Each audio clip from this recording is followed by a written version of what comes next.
Барлықтарыңызға қайырлы күн достар. Бүгін сіздермен осындай гранатовый салат жасайтын боламыз.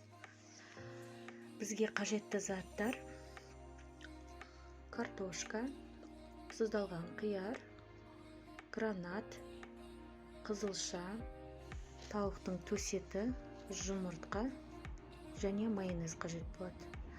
Теркамызды алып, картофымызды өткізіп аламыз. Одан кейін жұмыртқамызды да осылай етіп өткізіп, барлық салатын салмамызды теркадан өткізіп аламыз. Өткізіп болғаннан кейін тарелкаға біртіндеп бір-бірінің үстінен әсемдеп салатын боламыз. Менімен бірге болыңыздар. Осындай дайын болған заттарымызды тарелкеге ортасына стакан қойып, немесе осылай етіп, мен видеодағындай етіп сәндейтін боламыз.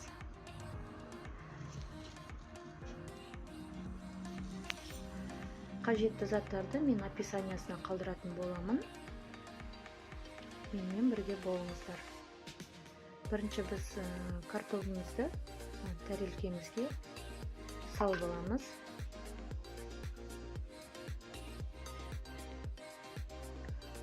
Картофымызды салып алып, оның үстінен майонезімізді жағатын боламыз. Картофымыздың үстінен тұздалған қиярымызды турап үстінен салатын боламыз. Қияр қоссаңыздар, салаттың дәмі ерекше дәмді болады. Видеодағындай етіп осылай сәндейсіздер. Менде стаканның көлемі кішкентай болғандықтан осындай етіп шағын ғана банканы салып әсемдейтін боламыз. Қиярымызды салып, үстінен майонезімізді құйып аламыз. Қиярдан кейін тауықтың төс етін салатын боламыз. Сіздерге жасауға кеңес беремін. Дәмі өте әдемі, ерекше болып шығады. Төс етін төсеп салып болғаннан кейін оның үстінен жұмыртқамызды саламыз. Жұмыртқамыздың үстінен қызылшамызды салып, ең соңында гранатамен сәндейтін боламыз. Менің каналыма тіркеліп, лайк басып, пікір қалдыруды ұмытпаңыздар. Сіздермен болған Роза. Сіздерге ұнайды деген ойдамын. Міндетті түрде жасап көріңіздер. Өте оңай әрі пайдалы. Астарыңыз дәмді болсын. Сау болыңыздар. Барлықтарыңызға қайырлы күн достар. Сіздермен Роза. Бүгін сіздермен осындай әдемі, өте жұмсақ, өте дәмді зебра пирогын пісіретін боламыз. Менімен бірге болыңыздар. Бізге салмасына қажетті заттар: 3 дана жұмыртқа. Жұмыртқаның көлемі үлкен болу керек. Егер жұмыртқаларыңыз майда болса, 4 жұмыртқа немесе 5 жұмыртқа қосатын боласыздар. Егер ірі болатын болса, 3 жұмыртқа жеткілікті. 250 грамм қант қосамыз, 250 грамм қаймақ, 250 грамм ұн, 1 чайный ложка сода, 9% уксус, 1 столовая, 1 чайный ложка, 2 столовая ложка какао. Қантымыз бен жұмыртқамызды араластырып, осындай көпіргенше жақсылап араластырып аламыз. Оның үстінен қаймақ қосатын боламыз. Осы зебра пирогын қаймақпен жасайтын болсаңыздар, пирогтарыңыз өте дәмді болады. Мен неше түрлісімен де істеп көргенмін. Айранмен де істеп көргенмін, сгущенное молокомен де істеп көргенмін. Маған ұнағаны қаймақпен жасалғаны өте ұнады. Сол себептен сіздерге кеңес беремін. 9% уксуспен, міне 9% уксус, 1 чайный ложка, 1 чайный ложка соданы бөлек ыдысқа гастетіп, араластырып алып, қозғап барып, смесіміздің үстінен қосатын боламыз. Ұнымызды екіге бөліп қосыңыздар. Егерде оның бәрін бірге қосатын болсаңыздар, қамырларыңыз дұрыс езілмей қалуы мүмкін. Сол себептен осындай әдемі балғаймақтай осындай смес дайын болу керек. Дайын болған смесіңізді 2 кесеге көз мөлшермен бөліп аласыздар бірдей етіп.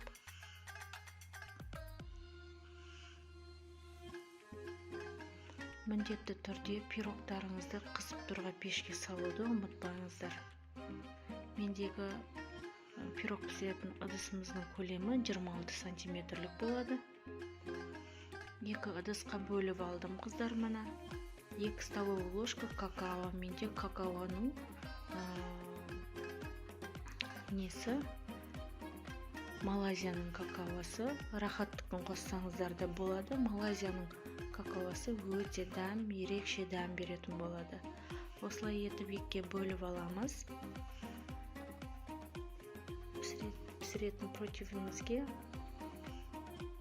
салмамызды салатын боламыз.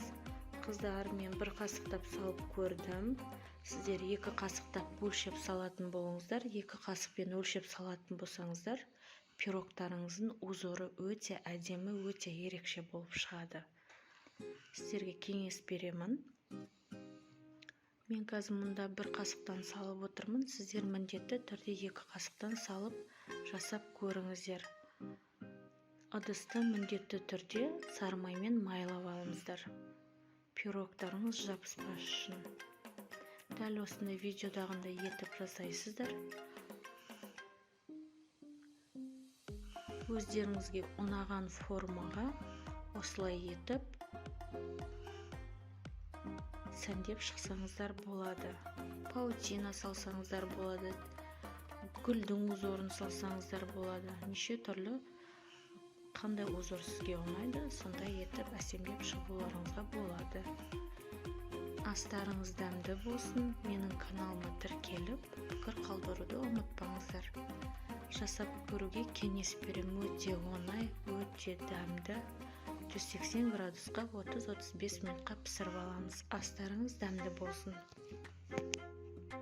Барлықтарыңызға қайырлы күн, достар. Сіздермен Роза. Бүгін сіздермен тауық қанаттарынан осындай қызартып, әдемі пісірудің жолын көрсетемін. Тауық қанаттарын пісіру үшін ең алдымен жуып аламыз. Артық жерлерін алып тастаймыз. Яғни қанаттың ұштарын кесіп алатын боламыз. Оны жеуге болмайды. Дәл осындай видеодағындай жасайтын болсаңыздар, крылышкаларыңыз өте дәмді, өте сочный болып пісетін болады. Бізге құрамына кіретін заттар 130 грамм майонез, дәміне қарай тұз, 2 чайный ложка паприка, 1 чайный ложка қызыл бұрыш. Барлығын араластырып 30 минутқа тоңазытқышқа салып қоямыз. Дайын болған крылышкемізді қызып тұрған пеште міндетті түрде пісіріп аламыз. Егерде қызбай тұрған пешке салатын болсаңыздар, тауық қанаттары сіздерде әдемі болып қызарып піспейтін болады. Сол себептен қызып тұрған пешке салып пісіруге сіздерге кеңес беремін. Қажетті заттың барлығын мен описанияда қалдыратын боламын. Дәл видеодағындай етіп жасап көріңіздер. Міндетті түрде сіздерге ұнайды деген ойдамын.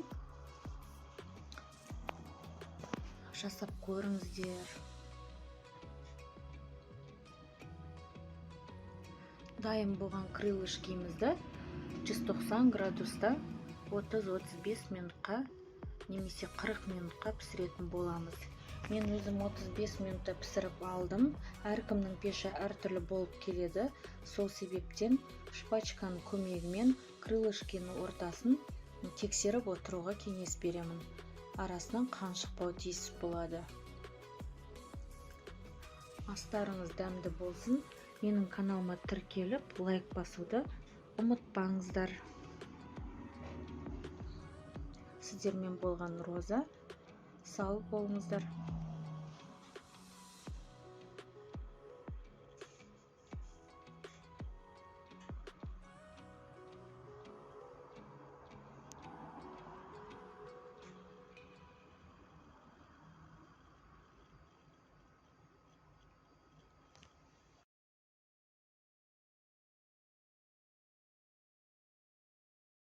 Сәлем баршаңызға, менің каналыма қош келдіңіздер. Бүгін сіздермен өте дәмді, ерекше, бал үйіретін, мақтан жасалған торт жасайтын боламыз. Менімен бірге болыңыздар. Бізге қажетті заттары 5 жұмыртқа, 160 грамм қант, 160 грамм ұн, сұйық май 70 грамм, кукурузный крахмал, яғни жүгері крахмалы 30 грамм, қайнаған су 3 ас қасық, 10 грамм разрыхитель.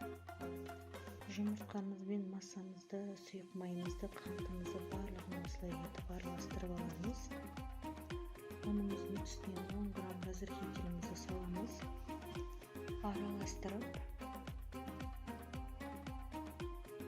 Араласып атқан ұнымыздың үстінен 30 грамм кукурузный крахмалымызды жақсылап араластырып, екі бөле отырып салатын боламыз. Екі бөліп ұнымызды салып, массамызды тоқтатпай араластырамыз. 15 грамм макымызды саламыз. Дайын болған смесіміздің үстінен ұнымызды салатын боламыз. 2-ке немесе 3-ке бөліп алып араластырамыз.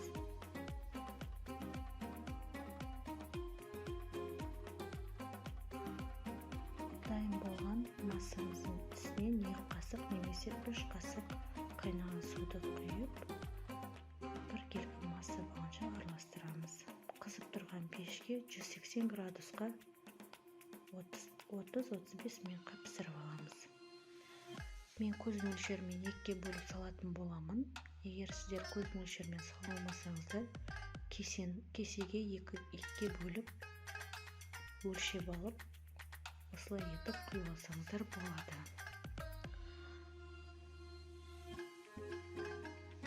Бұл бисквит пирогымыз бізде кішкене ұзақтау піседі. Неге десеңіздер, мағы бар. Сол себептен міне біздің корждарымыз дайын, өте ерекше. Кремін дайындайтын боламыз. Бізге қажетті заттар: творожный сыр 220 грамм, сливки 200 грамм, сахарный пудра 80 грамм. Қайнаған түстеріңізге бояуды құйған кезіңізде бояуды бірден көп құюға болмайды. Тамшылата отырып, осылай етіп араластырып, бір келгі бояу болғанша, бір келгі түс болғанша осылай етіп қоюланғанша араластырамыз. Осындай пленкаға мешокқа салып, кремімізді дайындаймыз.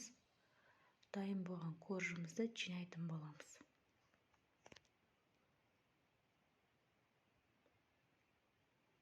Қалаған түстеріңізге боясаңыздар болады.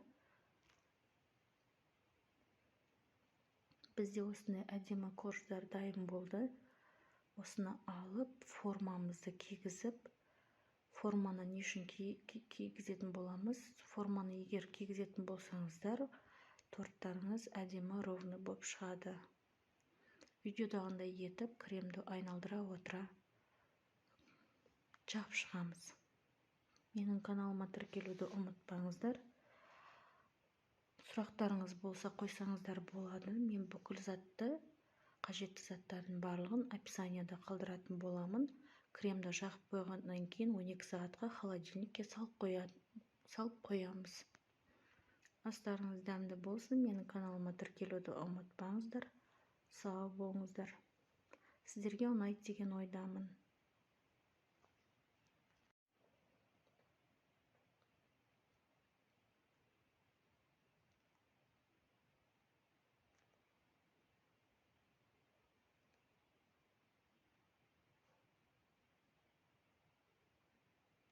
Каналыма қош келдіңіздер. Бүгін сіздермен өте дәмді рогалики жасаймыз. Менімен бірге болыңыздар.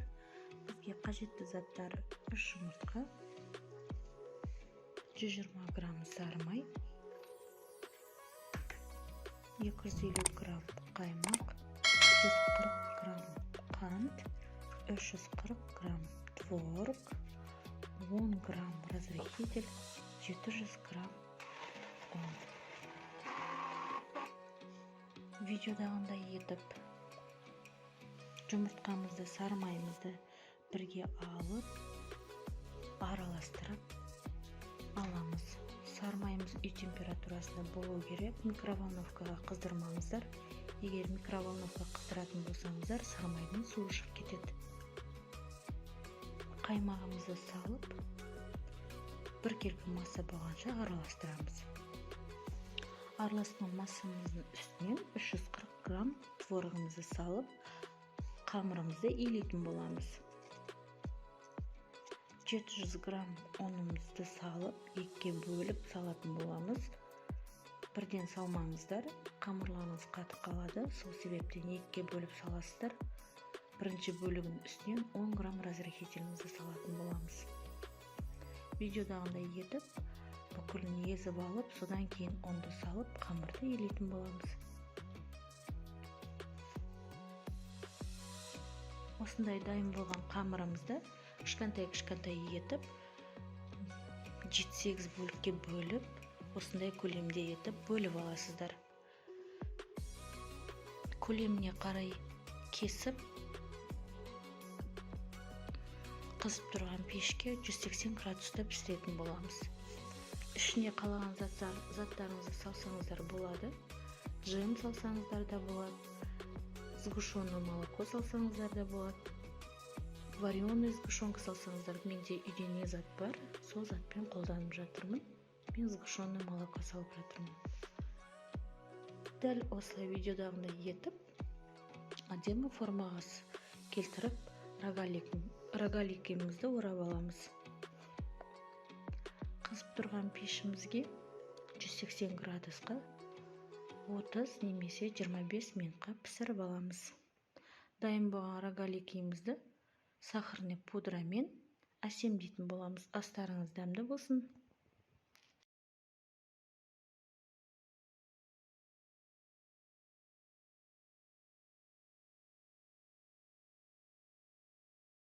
Сәлем баршаңызға.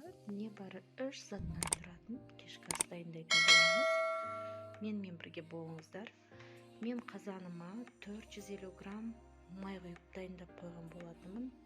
1 келі етке 450 грамм май құйып қуырып аламыз. Менде тұздалған ет бұл. Қуырылып атқан еттің үстінен тұз салсаңыздар, етімізге тұзымыз әдемі сіңетін болады. Осылай етіп қуырып алған етімізді 30-35 минуттан кейін қуырып алып, етімізді бөлек ыдысқа алып аламыз. Осы мөлшердегі майдың үстінен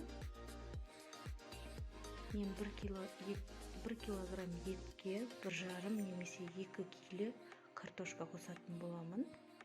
Осы етті сүзіп болғаннан кейін картошкамызды салып қуыратын боламыз.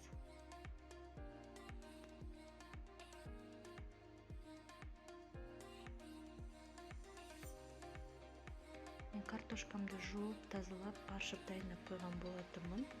Осы картошкамызды біртіндетіп салатын боламыз. Газдың астын баяу қылып қоймайсыздар. Астын көтеріп қоясыздар. Егер баяулатып қоятын болсаңыздар, картошкаларыңыз езіліп кетеді. Сол себептен газдың астын қатты қылып шығарып қоясыздар. Осылай етіп қуырылып жатқан картошкамыздың үстінен екі беті қызарғанша қуырамыз. Қуырылып жатқан картошкамыздың үстінен шым-шым тұз қосамыз. 2 чайный ложка паприка қосамыз. Паприка бізге ерекше дәм береді, ерекше түс береді картошкамызға. Осылай етіп қуырып, екі беті қызарғанша картошкамызды қуырамыз.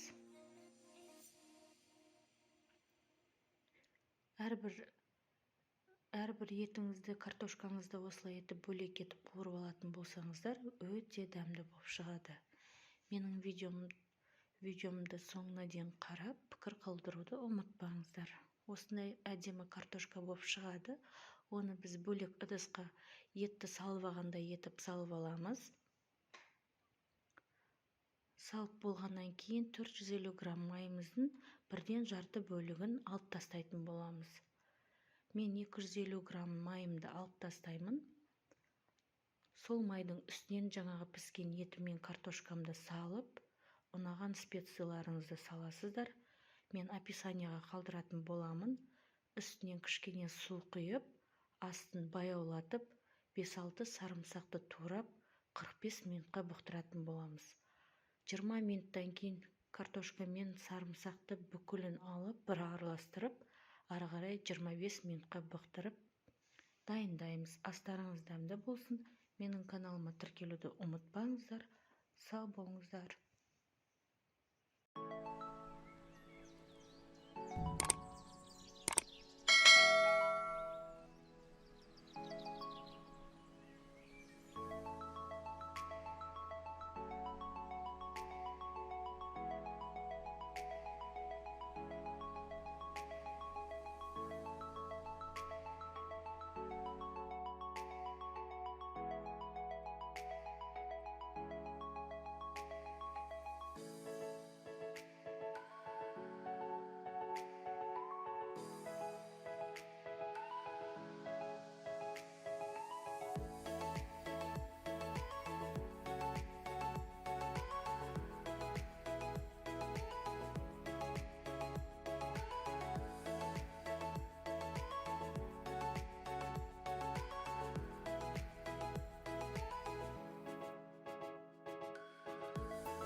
Сәлем баршаңызға. Бүгін сіздермен өте дәмді изюмнан жасалатын пирог жасаймыз.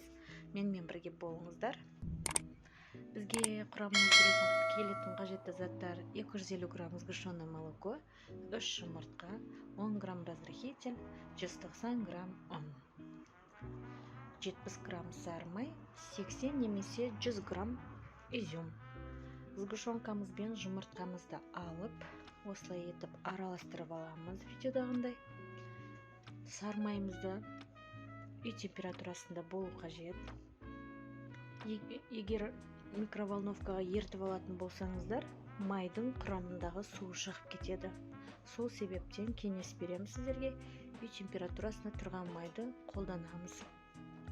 Массамызға сала отырып, сары майымызды саламыз. Мен маргарин қолданбаймын. Таза өнімдерді тек қана қолданатын боламын.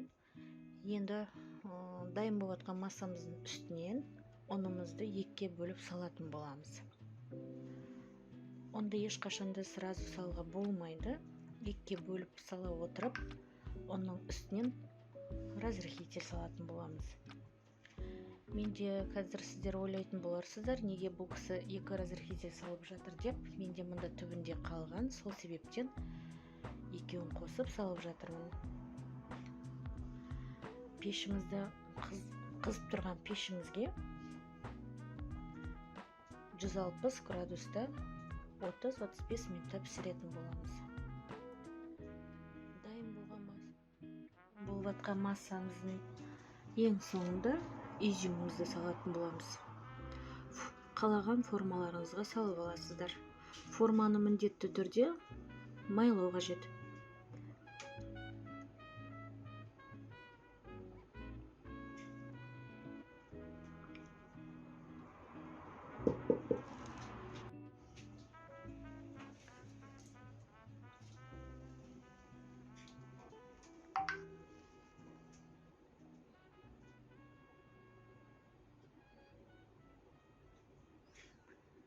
Сіздерге жасап көруге кеңес беремін. Осындай құймалжың әдемі масса шығады. Қалаған формаларыңызға құйып, видеодағындай етіп, міндетті түрде форманы 2-3 рет столға осылай қағып салатын боламыз. Неге дейтін болсаңыздар, арасында ауа қалмау тиіс. Ауа қалатын болса, арасында кескен кезде бөлініп қалады. Дәл видеодағыдай етіп дайындаймыз. Астарыңыз дәмді болсын. Менің каналыма тіркелуді. Сәлем баршаңызға. Бүгін сіздермен меренговый рулет жасайтын боламыз. Менімен бірге болыңыздар. Бізге қажетті заттар: жұмыртқаның ақ уызы 210 грамм, 280 грамм қант, 1 шай ас қасық лимон, 30 грамм кукурузный крахмал, шым-шым тұз. Ақ уызымыз бен қантымызды, тұзымызды бірге араластырамыз.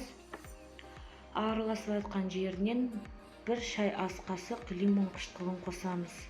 Лимон қышқылын ертерек қоссаңыздар, қанттың еруіне әсері тиеді. Осылай етіп массамызды біркелкі болғанша араластырып, әдемі белковый крем болып дайын болғанша араластырамыз. Видеодағындай етіп араластырыңыздар. Дайын болған кремімізді, мінекей қараңыздар, осындай әдемі крем болып шығады. Дайын болған кремімізді алып, 30 грамм кукурузный крахмалымызды ситадан өткізіп, астынан жоғары қарай, жоғарыдан астына қарай араластырып аламыз. Осыдан да пешімізді 160 градусқа қыздыртып қоямыз. Қызып тұрған пешке 40-50 минутқа пісіріп аламыз. Листқа салған кездеріңізде біркелкі қылып әдемі қылып жағыңыздар. Неге десеңіздер, ораған кезде аралары сынып кетуі мүмкін. Сол себептен осылай етіп, видеодағындай етіп спатуланың көмегімен біркелкі етіп жағып шығасыздар. Кремін дайындаймыз. 150 грамм сливки, 200 грамм творожный сыр, 90 грамм сахарный пудра. Сахарный пудраны осылай етіп ситадан өткізіп аласыздар. Қою болғанша кремімізді араластырамыз. Қалаған ягодаларыңыздармен әсемдесеңіздер болады. Мен клубникамен әсемдейтін боламын. Дайын болған бисквитімізді аламыз. Видеодағындай етіп, осылай етіп аударып аласыздар. Ішкі жағына дайын болған кремімізді жағып, қалаған ягодаларыңыздармен әсемдейсіздер. Кремнен кішкене ғана бетіне оформление алып қоямыз. Кремді тоже біркелкі етіп жағып, арасына жеміс-жидектеріңізді молырақ қып салып, меренгамызды орайтын боламыз. Дайын болған меренгамызды холодильникке 5 сағатқа немесе 3 сағатқа салып қоямыз.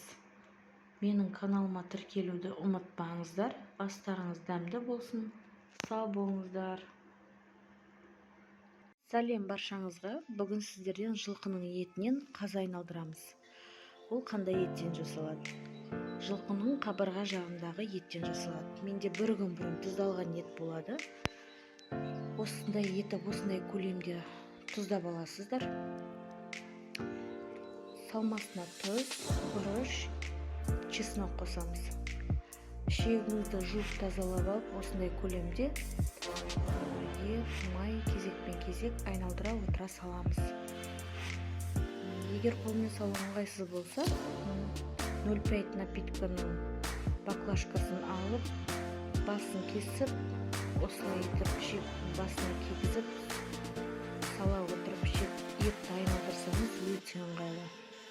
Менде осы тұрған еттің шамасы 10-15 шақтыдай болады. Қатты үлкен қылмаймын, орташа жобамен өздеріңізге қандай размерде келеді, сондай етіп айналдыра отырып, осылай етіп етімізді саламыз. Егер сіздерге менің каналым ұнаған болса, пікіріңізді қалдырып, лайк басып, тіркеліп кетіңіздер. Астарыңыздан болсын, сіздермен болған роза.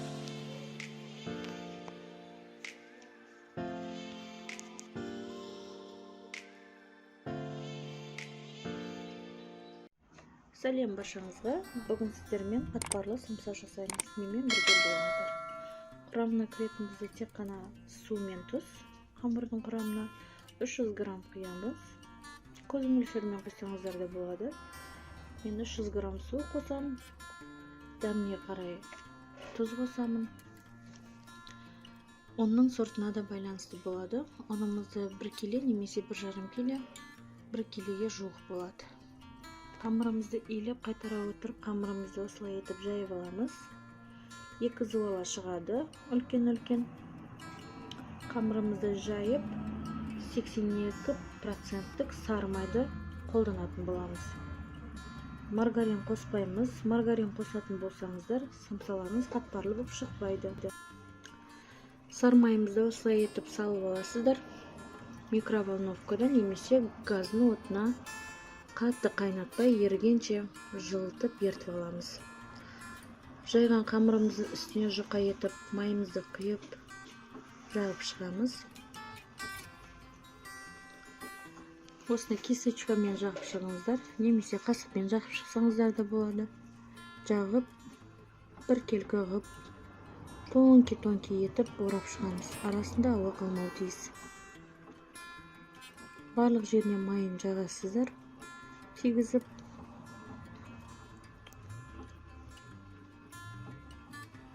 осылай етіп орап шығасыздар. Орап болғаннан кейін холодильникке 1 сағатқа пакетке салып, 1 сағатқа салып қоясыздар.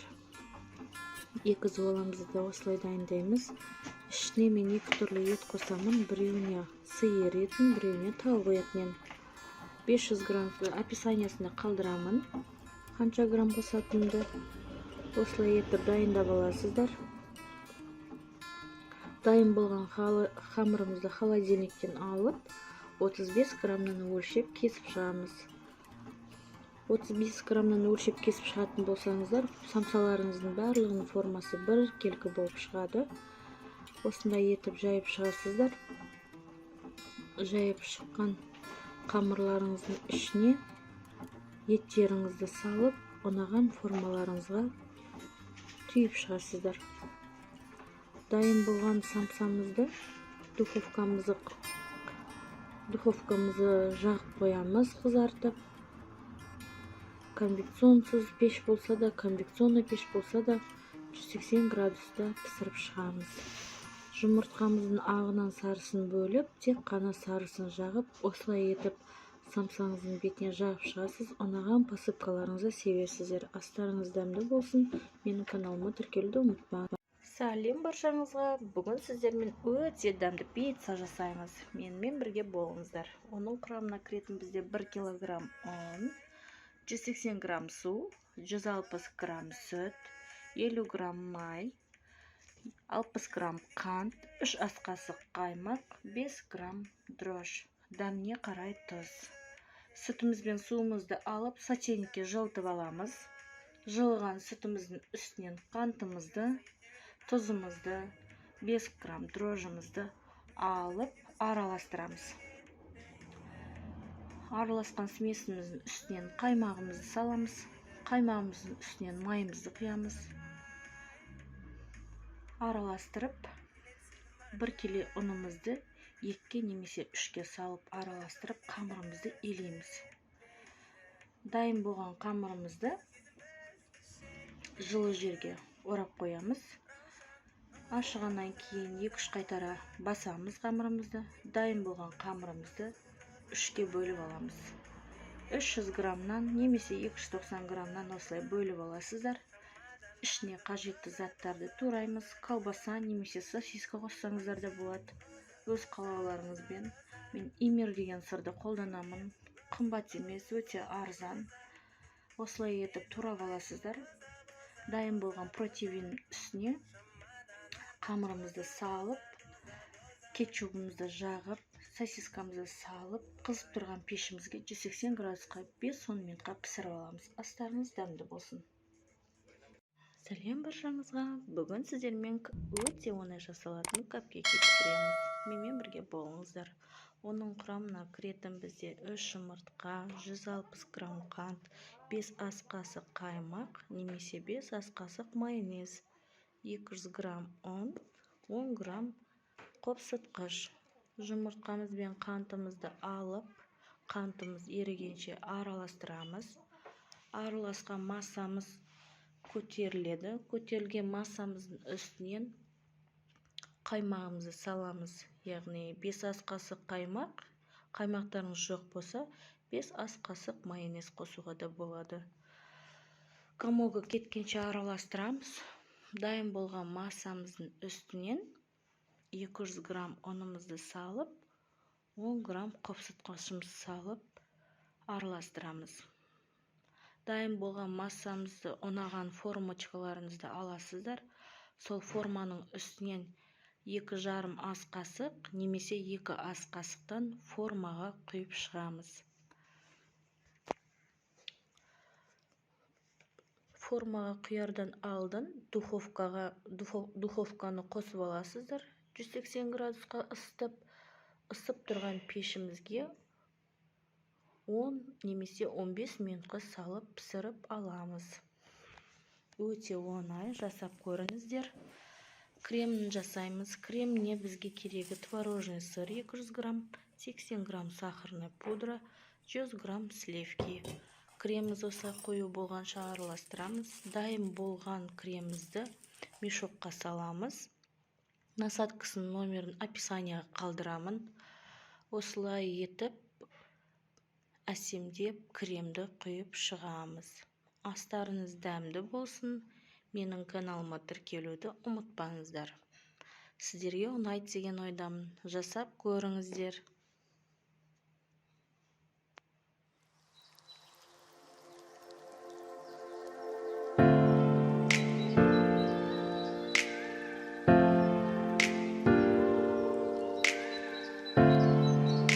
Сәлем баршаңызға. Бүгін сіздермен вертикальный медовый торт жасаймыз.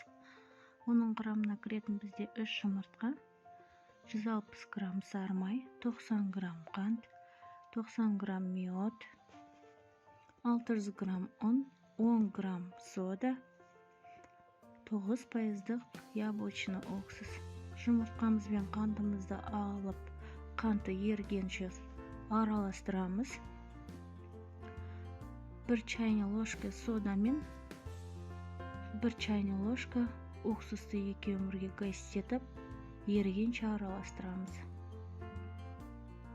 Үй температурасындағы сары майды салып араластырамыз.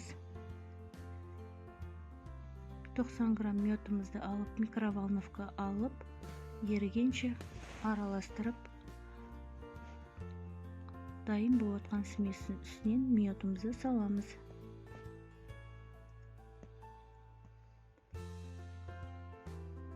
Сары майымыз ерігеннен кейін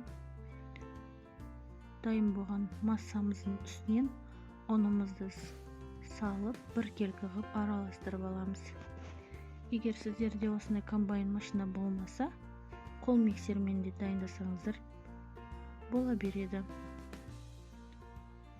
Дайын болған қамырымызды алып, 10-15 минутқа қойып, 9 немесе 8 бөлікке бөліп, 110 граммнан дайындап аламыз.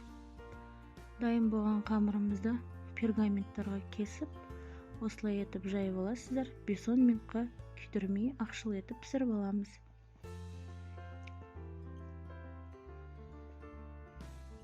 Крем жасаймыз. Креміне бізге қажет заттар: творожный сыр 500 грамм, сахарная пудра 150 грамм, сливки 180 грамм. Біркелкі крем болғанша араластырамыз. Дайын болған кремімізді осылай корж сынуы мүмкін. Осылай етіп жағып аласыздар. Жағып болғаннан кейін біркелкі торт болып шығады, уайымдамаңыздар. Дайын болған торттың үстіне алып жашқы жасаймыз. Бізге қажетті заттар: творожный сыр 120 грамм, сливочное масло, яғни сары май 120 грамм, 100 грамм сахарная пудра. Дайын болған креміміздің үстіне ұнаған түсіңізге бояуды саласыз. Бояуды бірден көп құюға болмайды. Ар бір тамшыны салған сайын біркелкі қылып миксермен араластырып аласыз. Қолмен араластырмаңыз, неге десеңіз, қолмен араластырған креміміздің арасында бояулар дұрыс араласпау қалуы мүмкін. Сол себеппен миксермен араластырып, осындай біркелкі етіп жағып шығасыз. Спатуланың көмегімен тортыңызды тегістеп, осылай әдемілеп жағып шығасыздар. Өздеріңізге ұнаған оформлениені жасап әсемдеуге болады. Жасап көріңіздер, өте оңай, өте дәмді. Сіздерге ұнайды деген ойдамын. Астарыңыз дәмді болсын. Менің каналыма тіркелуді ұмытпаңыздар.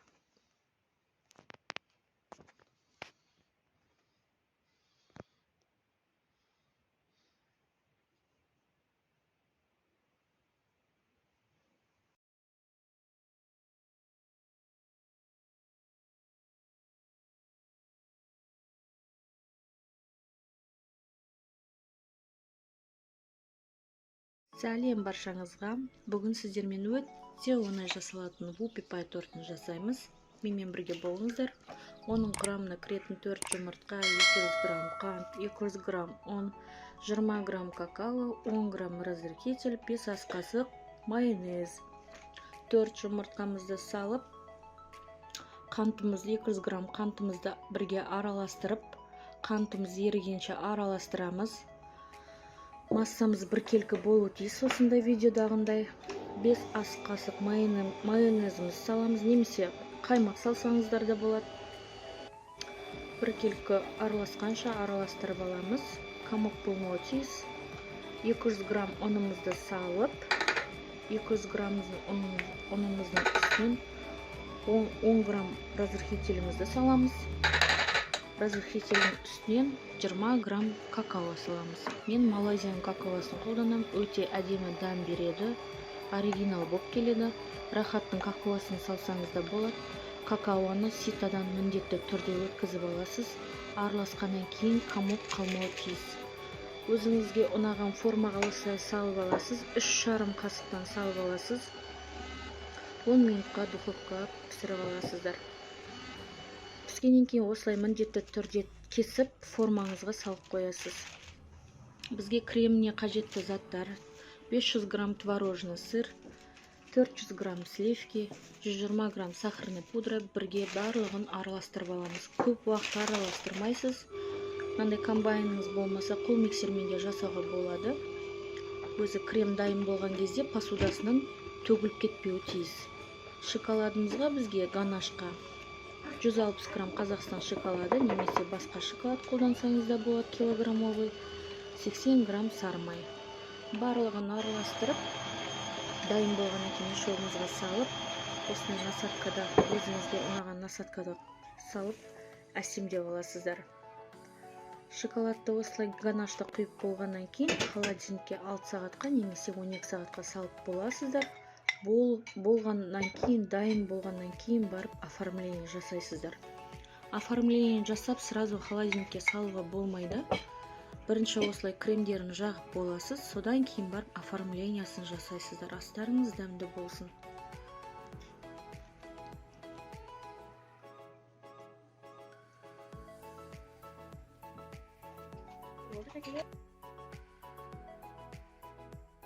Сәлем баршаңызға. Бүгін сіздермен бенто тортын жасаймыз. Оның құрамына кіретін 4 жұмыртқа, 120 грамм қант, 80 грамм сары май, 110 грамм ұн, 10 грамм қосқыш. 4 жұмыртқамызды алып, біркелкі қылып араластырып аламыз. Үстінен қантымызды салып, ұлғайғанша араластырамыз. Қантымыз ерігеннен кейін сары майымызды саламыз.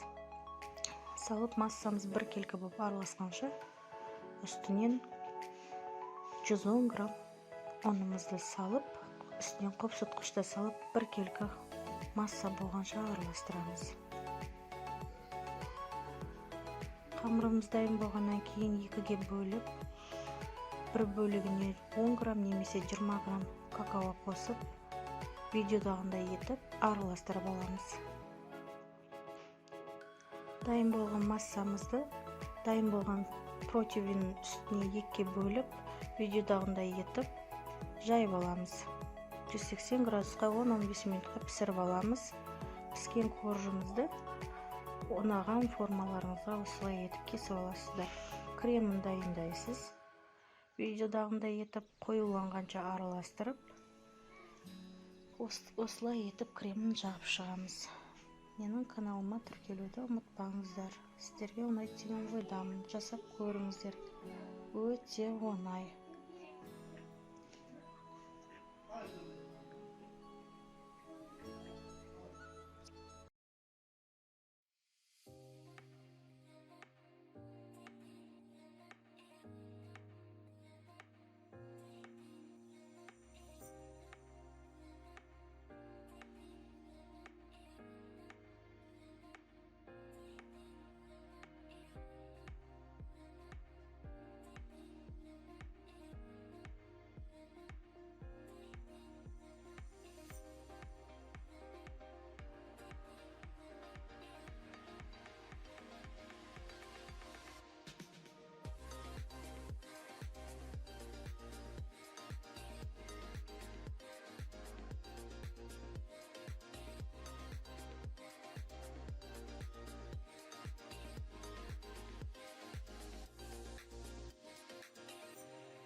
Сәлем баршаңызға. Бүгін сіздермен алма пирогын жасаймыз.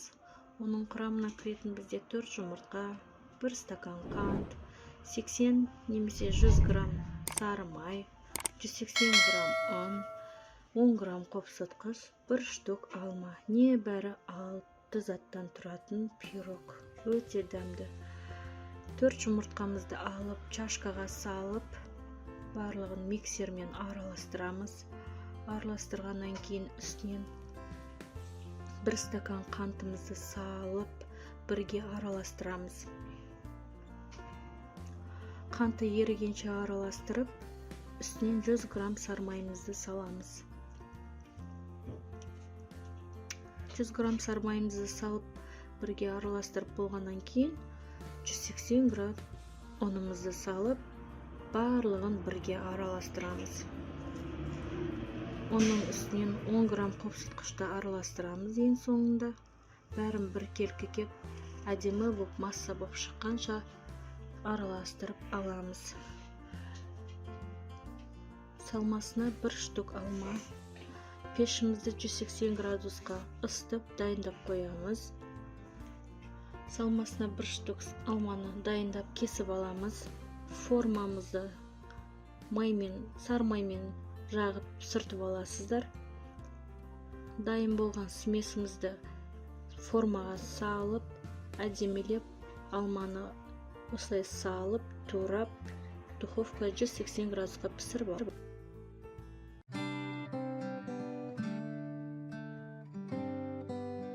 Сәлем баршаңызға қыздар. Бүгін сіздермен фунчоза салатын жасаймыз.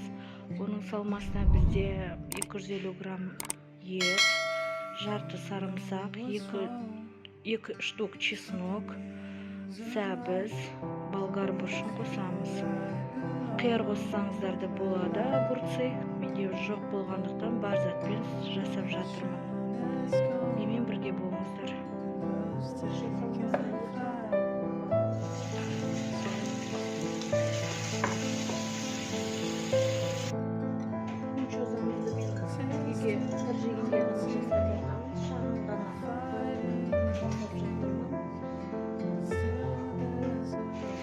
Кішкене ғана 2-3 минут қана овощтарын бірге қосып қуырып аламыз.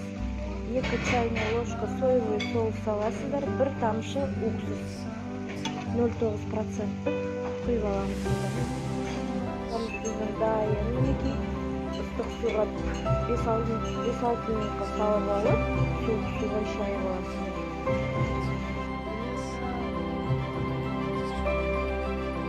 Сәлем баршаңызға. Бүгін сіздермен люля кебаб кебабын жасаймыз.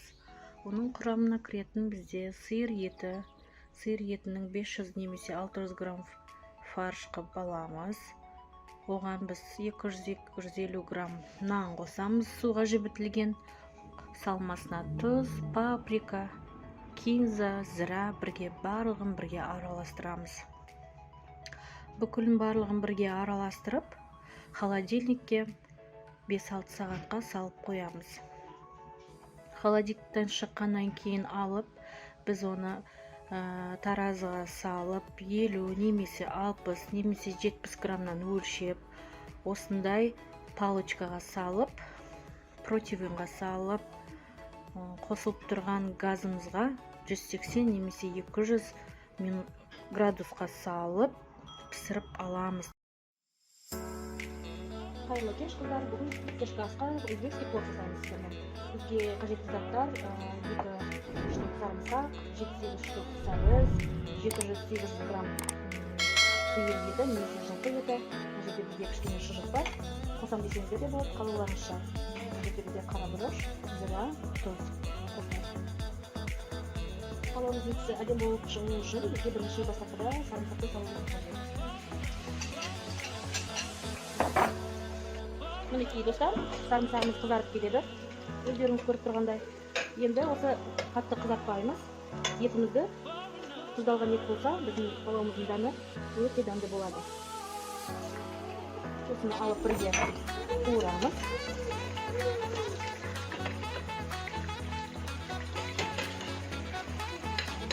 Енді сарымсағымыз кішкене қызарғанша етті бірге қосып қуырамыз. Қыздар мінекей, етіміз қып-қызыл әдемі болып қуырылып жатыр. Енді естеріңізге айта кетейін, қуырылып жатқан еттің үстінен міндетті түрде тұз қосыңыз. Тұз қоссаңыз, еттің дәмі кіріп, өте әдемі дәм береді. Қара бұрышымызды қосамыз. Қызыл бұрышты да қосуыңызға болады. Осының бәрін бірге алып қуырып аламыз. Оның үстіне сәбізімізді саламыз. Бірге барлығын араластырып, бірнеше уақыт бойы қуырамыз. Мінекей, біздің сәбізіміздің көзіне қарасақ, уже дайындап қалды. Енді біз мөлшерлеп чекиямыз. Мен лазер деген күрішті қолданамын палауға. 3 кесе лазер күрішін қолданамын. Енді біз оған шамалап 3,5 кесе тұз құямыз. Мінекей, қыздар, біздің палауымыздың түсі осындай. Еті өте жұмсақ, қараңыздар, шыққандай әдемі. Күрішіміздің жуып дайын тұр. Саламыз. Мінекей, күрішімізді салып алдық, қыздар. Суы көп болмау керек бізде күріштің. Күріштің бетінен сәл ғана асып тұрады, мінекей. Осыны бір бұрқ етіп қайнағаннан кейін жақсылап бұқтырамыз, қыздар. Көрдіңіздер ме? Сорпасы күріштің бетінен сәл ғана асады. Қыздар, мінекей, суы тартылғаннан кейін чесногымызды салып бұқтырамыз. Сәлем баршаңызға, бүгін сіздермен барлық тосын жасаймыз. 3 жұмыртқаны қантпен бірге араластырып аламыз оңайланша.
осылай бір келкаға 4 кесеге бөліп аласыздар.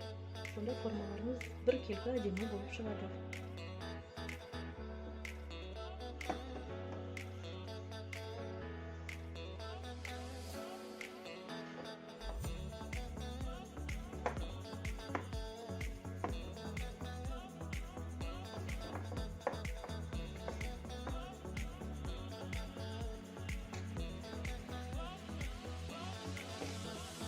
Қыздар кремін жасаймыз. 200 грамм сахарный пудра саламыз. Мен мындай крем чиз қолданамын. Осыдан 600 грамм творожный сыр саламыз. Творожный сырымыз бен сахарный пудрамызды бірге араластырып езіп алыңыз қыздар. Қолмен езсеңіздер де болады, миксерлеп алсаңыздар да болады.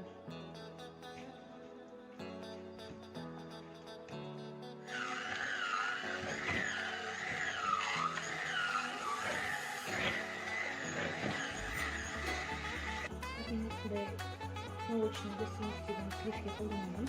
Осыдан 400 грамм құйып аламыз. 400 грамм құйып бірге араластырамыз.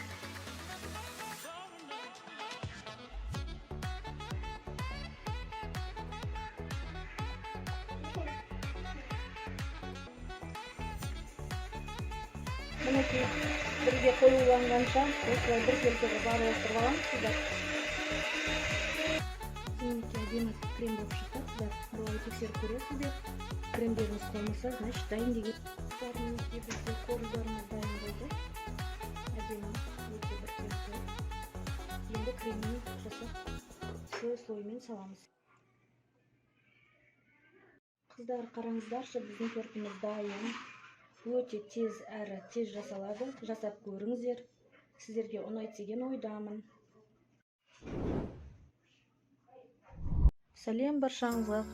Бүгін сіздермен шампиньоннан жасалатын пирог пісіреміз. Оның құрамына 210 грамм ұн, 110 грамм сары май, жұмыртқаның сарысы, тұз, шай қасық. Барлығын бірге араластырып, қамырымызды илеп аламыз.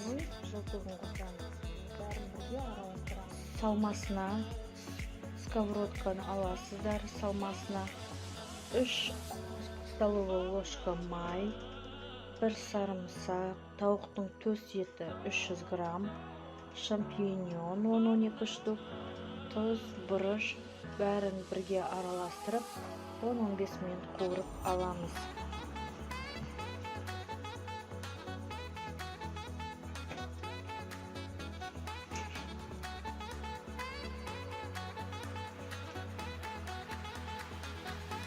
Құймасына келетін болса, қыздар, 20-дан жоғары, пайызы 20-дан жоғары болу тиіс. Клейге қосамыз 33%, 150 грамм қосамыз, 3 жұмыртқа қосамыз, ірімшік қосамыз 100 грамм, тұз, бұрыш, дәміне қарай саласыздар. Барлығын араластырып, жасап қойған қамырымыздың үстінен салмасын салып, салманың үстінен құймамызды салып, 30-35 минутқа 180 градусқа пісіріп аламыз. Өте дәмді қыздар, жасап көріңіздер. Сіздерге ұнайды деген ойдамын. Менің каналыма жазылуды ұмытпаңыздар. Сау болыңыздар.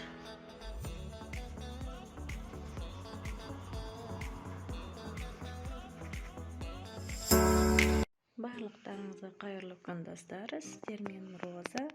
Бүгін сіздермен осындай әдемі, өте жұмсақ, өте дәмді зебра пирогын пісіретін боламыз. Менімен бірге болыңыздар. Бізге салмасына қажетті заттар 3 дана жұмыртқа. Жұмыртқаның көлемі үлкен болу керек. Егер жұмыртқаларыңыз майда болса, 4 жұмыртқа немесе 5 жұмыртқа қосатын боласыздар. Егер ірі болатын болса, 3 жұмыртқа жеткілікті. 250 грамм қант қосамыз, 250 грамм қаймақ, 250 грамм ұн, 1 чайный ложка сода, 9% уксус, 1 столовый, 1 чайный ложка, 2 столовый ложка какао. қантымыз бен жұмыртқамызды араластырып, осындай көпіргенше жақсылап араластырып аламыз. Оның үстінен қаймақ қосатын боламыз. Осы зебра пирогын қаймақпен жасайтын болсаңыздар, пирогтарыңыз өте дәмді болады. Мен неше түрлісімен де істеп көргенмін, айранмен де істеп көргенмін, сгущенное молокомен де істеп көргенмін. Маған ұнағаны қаймақпен жасалғаны өте ұнады. Сол себептен сіздерге кеңес беремін.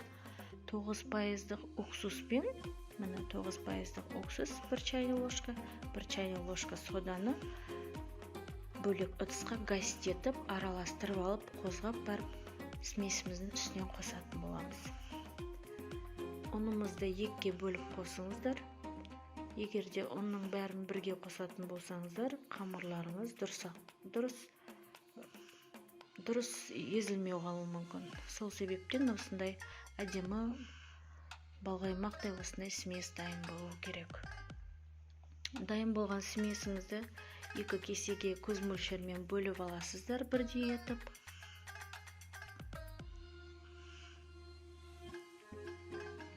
Міндетті түрде пирогтарыңызды қысып тұрған пешке салуды ұмытпаңыздар.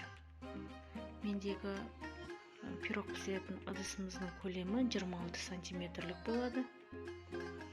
2 ыдысқа бөліп алдым, қыздар, мына 2 столовый ложка какао. Менде какаоның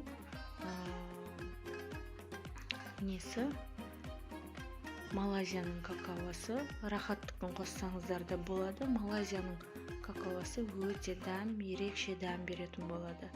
Осылай етіп 2-ге бөліп аламыз. Пісіретін противнімізге салмамызды салатын боламыз. Қыздар, мен 1 қасықтап салып көрдім. Сіздер 2 қасықтап өлшеп салатын болыңыздар. 2 қасықпен өлшеп салатын болсаңыздар, пирогтарыңыздың узоры өте әдемі, өте ерекше болып шығады. Сіздерге кеңес беремін. Мен қазір мұнда 1 қасықтан салып отырмын. Сіздер міндетті түрде 2 қасықтан салып жасап көріңіздер. Ыдысты міндетті түрде сарымаймен майлап алыңыздар. Пирогтарыңыз жабыспас үшін. Дәл осындай видеодағындай етіп жасайсыздар. Өздеріңізге ұнаған формаға осылай етіп сәндеп шықсаңыздар болады. Паутина салсаңыздар болады. Гүлдің узорын салсаңыздар болады. Неше түрлі қандай узор сізге ұнайды, сондай етіп әсемдеп шығуларыңызға болады. Астарыңыз дәмді болсын. Менің каналыма тіркеліп, пікір қалдыруды ұмытпаңыздар. Жасап көруге кеңес беремін. Өте оңай, өте дәмді. 180 градусқа 30-35 минутқа пісіріп аламыз. Астарыңыз дәмді болсын.